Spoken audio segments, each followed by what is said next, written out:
Panginoon, huwag mo akong pabayaan ngayon. Panginoon, maraming salamat sa bagong araw ngayon na nasa buhay ko. Maraming salamat sa mga bagong pagkakataon na kasama ng araw na ito. Salamat sa bagong gising ko na kasama ang mga bagong pag-asa.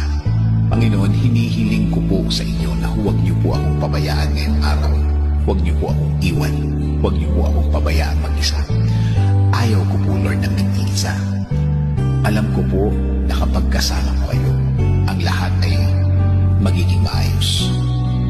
Ang lahat ay tatakbo ng maganda at tahimik.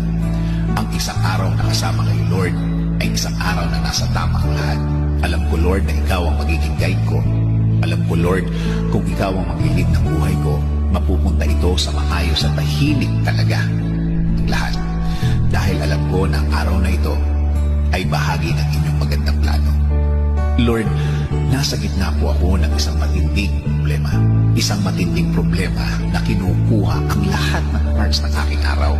Walang oras na hindi ko naaalala ang problemang ito. Pagod na din po ako sa pag-iisip ng problemang ito. Marami na po ang apektado sa aking buhay. Marami na din po akong hindi nagagawa dahil sa aking kinakaharap. Kahit ang mga mahal ko sa buhay, napapabayaan ko na dahil sa problemang ito. Lord,